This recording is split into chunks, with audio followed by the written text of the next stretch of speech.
been hijacked, taken hostage. The Tea Party and the GOP have hijacked the conversation.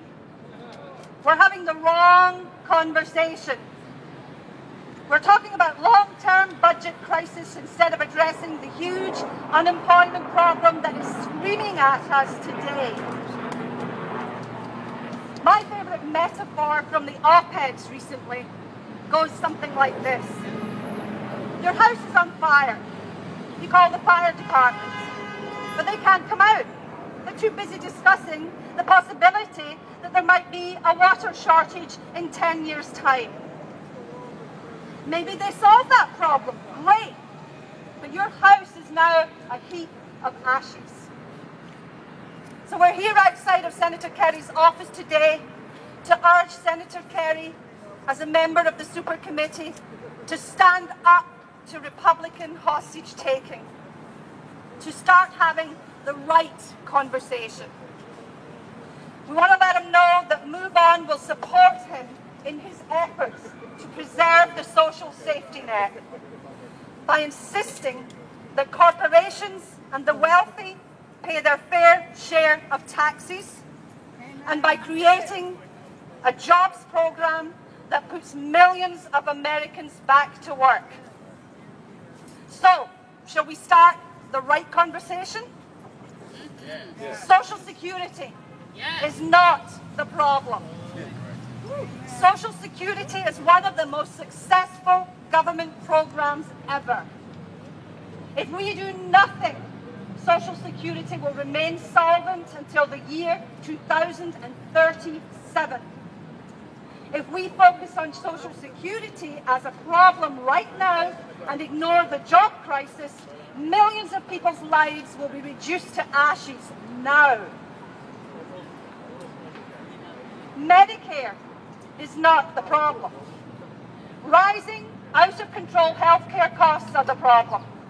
And Medicare actually does a better job of controlling those costs than private insurance companies. To cut into Medicare and throw more people into private insurance or no insurance at all is much more expensive to government, and that does create a problem.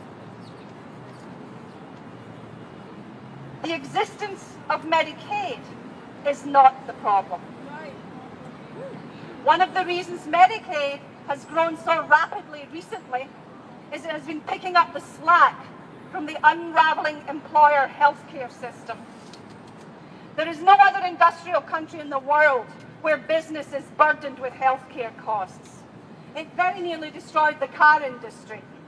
They couldn't compete with Japanese cars because they were carrying healthcare and retirement costs that should have been carried by the government. Without Medicaid, the uninsured population would have exploded, and that would have been a very big problem. Medicaid is essential to tens of millions of Americans, and it is becoming increasingly vulnerable to political attack. The poor and the sick don't vote in as many numbers as the rich and the healthy. So what is the real crisis? What do we really need to focus on? Jobs. Jobs.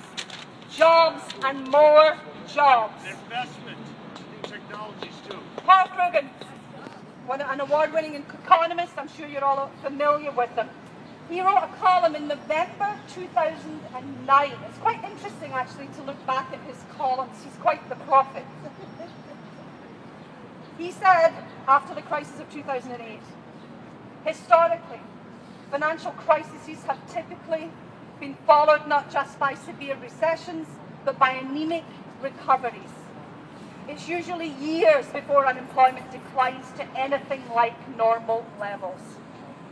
And all indications are that the aftermath of the last financial crisis is following that usual script.